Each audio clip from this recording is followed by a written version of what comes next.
Salut tout le monde, on est parti ce soir pour la vidéo consacrée à l'actualité du Real Madrid. Alors ça sort avec un petit peu de retard, elle était prévue pour dimanche, il y a eu quelques contretemps. Je m'en excuse les amis, on est parti aujourd'hui donc avec déjà le calendrier du Real Madrid pour ce mois d'août puisque c'est la reprise des compétitions officielles du côté des merengues, ça sera pour ce week-end. On va reparler du match amical, du dernier match amical d'ailleurs joué par le Real Madrid le week-end dernier. En tout cas, ce week-end, le Real va débuter sa campagne en Liga du côté d'Alaves. Et puis, on rappelle aussi que sur les 3 premières journées de Liga, les merengues joueront encore à l'extérieur, puisque pour le moment, le Santiago Bernabéu n'est toujours pas prêt pour la reprise du championnat qui est prévu dans quasiment un mois, jour pour jour, du côté du Bernabéu. Donc première journée du côté d'Alaves, ça sera samedi à 22h. Alors c'est pas compliqué au niveau des horaires, les 3 premières journées pour le Real Madrid. Les 3 matchs seront à 22h, Alaves, Levante et le Betis Séville. On enchaîne avec une petite information justement qui concerne le retour des merengues du côté du Bernabéu dans quasiment un mois. Le gouvernement espagnol a annoncé une capacité maximale d'accueil de 40% pour les stades de Liga. Alors bon, on espérait certainement avoir un petit peu plus, mais c'est déjà un bon début. L'évolution, la situation va évoluer encore dans les prochaines semaines. On espère évidemment qu'elle évoluera positivement, et si elle évolue positivement, et bien évidemment cette jauge sera réadaptée. Le port du masque sera évidemment obligatoire dans les stades. Les entrées se feront aussi à des créneaux horaires précis. Donc du côté du Real Madrid, le 12 septembre, le retour des merengues à domicile. On devrait avoir normalement 32 000 spectateurs au Bernabéu pour la réception du Celta Vigo. On enchaîne les amis donc avec la composition d'équipe des merengues qui ont affronté dimanche du côté de l'Autriche l'AC Milan.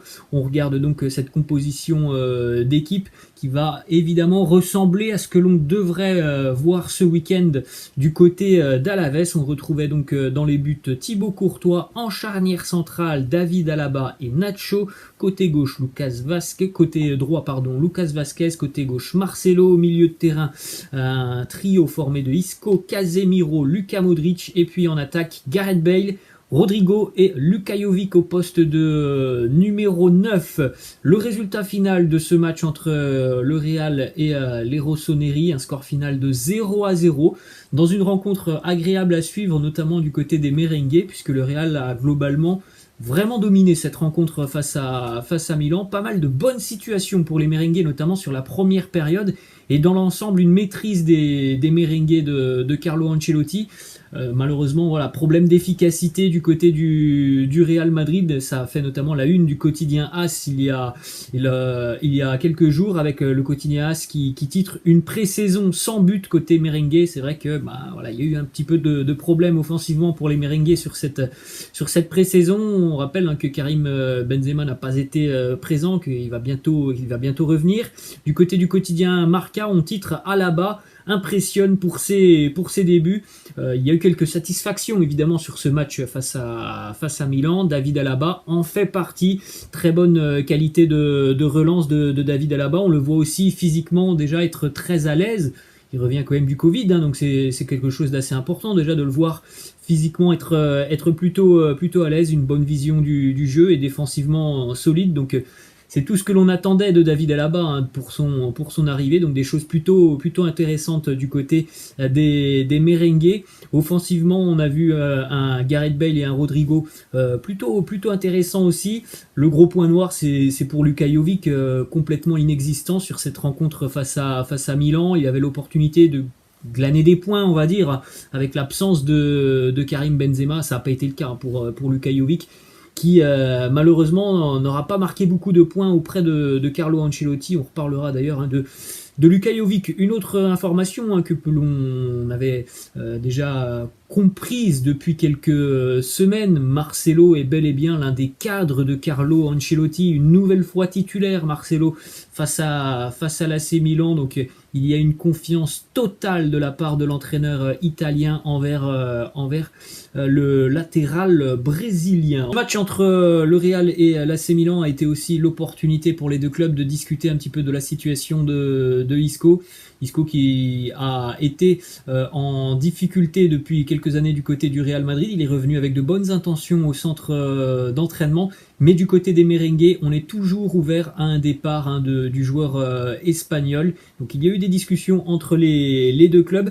On a appris aussi que la Juventus se montre intéressée par le profil d'Isco du côté du Real Madrid. On serait même prêt à baisser un petit peu l'indemnité de salaire. Le Real demanderait 30 millions d'euros. Visiblement, les merengues maintenant seraient prêts à céder Isco pour 20 millions d'euros. Ensuite, une information qui concerne Luka Jovic, mais aussi Mariano Diaz, on en a parlé. Ce sont deux joueurs qui n'ont pas gagné de points sur cette période estivale de préparation du côté de Madrid. Donc évidemment, ce sont deux joueurs qui peuvent être amenés à quitter les merengues sur ce mois d'août. Après, on en avait déjà parlé, je ne sais plus si c'était la semaine dernière ou il y a 2 semaines, mais par exemple, pour Mariano Diaz, il a aucunement l'intention de quitter le Real Madrid parce qu'il sait que voilà, il y aura pas de salaire équivalent ailleurs. Donc il a envie de continuer au Real, que ça soit sur le banc de touche ou sur le terrain, ça ne le dérange pas beaucoup.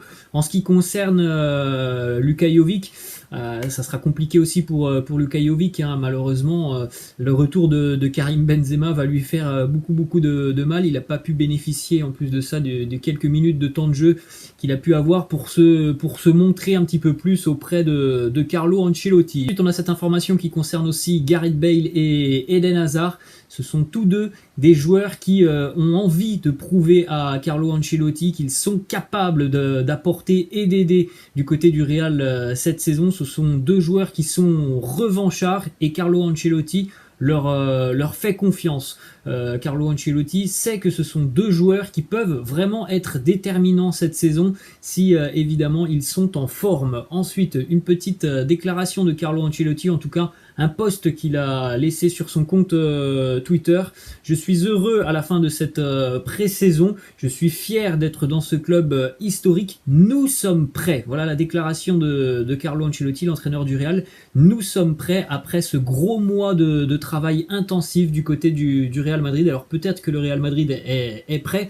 En tout cas, ce que l'on sait, c'est que le Real Madrid sera fortement diminué. Déjà, ce week-end, pour la première journée de Liga, il y a déjà pas moins de 4 absences officielles du côté des merengues, à savoir Alvaro Odriozola, Ferland Mendy, Dani Carvajal, Toni Kroos. Il y a aussi des joueurs qui ont participé au JO qui ne seront pas là, Valiero, Ceballos, Asensio.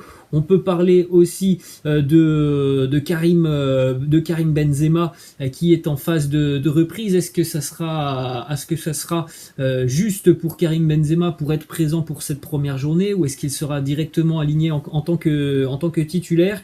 La même question aussi pour Eden Hazard, hein, qui s'est fixé un objectif. Eden Hazard travaille beaucoup avec Antonio Pintus, le préparateur physique du Real Madrid.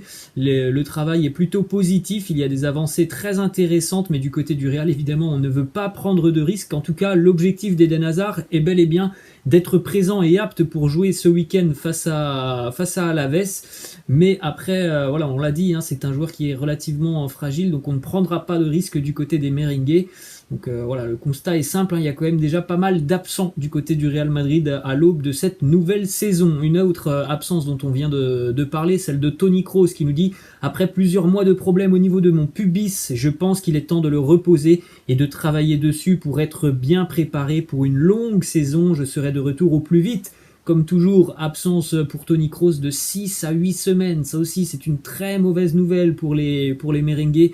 Lui aussi devrait donc manquer déjà tout le mois d'août, manquer aussi certainement tout le mois de septembre. Il devrait revenir à la compétition au début du mois d'octobre, donc aussi pour le retour notamment de la Ligue des Champions. Mais ça reste quand même un gros coup dur pour les merengues, hein, qui ont déjà perdu donc Toni Kroos pour quasiment 2 mois. Ensuite, on continue les amis donc avec ces petites images de l'entraînement du week-end dernier. C'était juste avant le match face à l'AC Milan. Benzema et Dani Carvajal se sont entraînés seuls sur le terrain. Donc on en revient toujours au même point. Il n'y a pas forcément le même rythme du côté du Real Madrid, hein. Certains joueurs sont un petit peu en retard retard dans leur préparation. Toni Kroos et Valverde se sont entraînés à l'intérieur des installations. En ce qui concerne Ferland Mendy, il a combiné un petit peu de travail dans le gymnase, un petit peu de travail aussi sur le terrain, mais pour Ferland Mendy, là aussi, on ne prendra pas de risque du côté du Real Madrid. Il va manquer les premiers matchs de compétition en Liga. L'objectif est qu'il soit prêt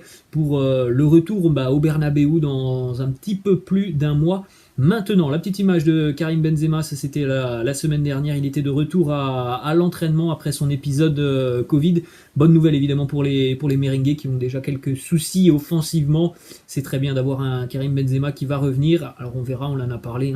Est-ce qu'il sera titulaire ce week-end? Je ne le sais pas, mais ça serait quand même plutôt positif évidemment pour les merengues qui ont un sérieux problème de numéro 9 quand Karim Benzema n'est pas présent. Ensuite, on a une petite information qui concerne Martin Odegaard qui a toujours des doutes sur son avenir du côté du Real Madrid. Il veut trouver du temps de jeu et de la régularité.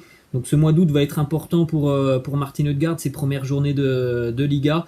C'est là que va se jouer certainement sa saison, en tout cas c'est déjà sa demi-saison.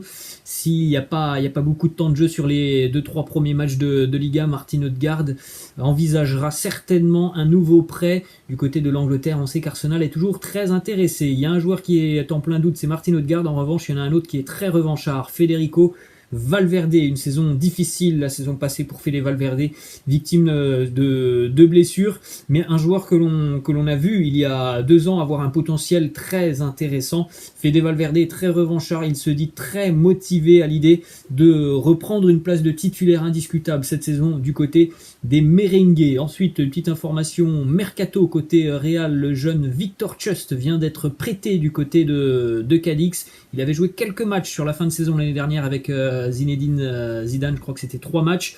C'est l'un des plus grands espoirs du centre de formation des merengues, prêté donc pour une année du côté de Cadix, ce qui veut dire que Jesus Valiero ne quittera pas le Real Madrid. Il sera donc le 4e défenseur axial des merengues. D'ailleurs, Jesus Valiero n'avait aucunement l'intention de quitter le Real. Il nous avait sorti cette petite déclaration: j'ai envie de rester ici au Real Madrid et de prouver que je peux aider l'équipe. Ensuite, on enchaîne avec une petite déclaration d'un journaliste qui pose une question à Dani Ceballos. Quel est ton plan maintenant? De revenir, de travailler avec Carlo Ancelotti? Réponse de Dani Ceballos: oui, c'est le plan. Je retournerai à Madrid et à partir de là, je vais travailler dur pour montrer au club le niveau que j'ai pu atteindre maintenant. Ensuite, on continue avec cette information qui nous vient du quotidien espagnol ABC Deportes qui annonce que si Mbappé reste du côté de Paris et que si Léo Messi s'engage aussi avec le Paris Saint-Germain, le PSG ne respectera pas le fair play financier. L'équipe parisienne dépenserait plus de 200 millions d'euros au niveau de la charge salariale de Messi, Mbappé et Neymar. Donc d'après le quotidien espagnol et d'après plusieurs sources espagnoles, l'arrivée de Messi du côté de Paris conditionne le départ de Kylian Mbappé du côté du Real Madrid. Du côté de la presse espagnole, on annonce tout simplement qu'il est impossible pour le Paris Saint-Germain de pouvoir conserver les 3 joueurs. Il faut en sacrifier un, et évidemment si on doit en sacrifier un, on a bien compris que ça serait Kylian Mbappé. Mais par exemple du côté de la France, les informations que l'on a en France sont plutôt à l'inverse, en train de dire que le Paris Saint-Germain est capable de pouvoir conserver Kylian Mbappé même si Lionel Messi venait à arriver. D'ailleurs, déclaration de Mauricio Pochettino en conférence de presse, les journalistes lui ont posé une question: est-ce que signer Lionel Messi signifie que le Paris Saint-Germain va devoir libérer Kylian Mbappé? Réponse de Mauricio Pochettino: non. Voilà les amis, c'est assez clair. Du côté de l'Espagne, on est plutôt optimiste sur un départ de Mbappé d'ici à la fin du mois d'août. Du côté de la France, on pense que le Paris Saint-Germain est en mesure de conserver Mbappé, Neymar et d'accueillir aussi Léo Messi. Voilà les amis, la fin de cet épisode. J'espère que ça vous a plu. N'hésitez pas comme d'habitude à lâcher un petit pouce bleu. Je vous laisse. Je vous dis à demain. Ciao.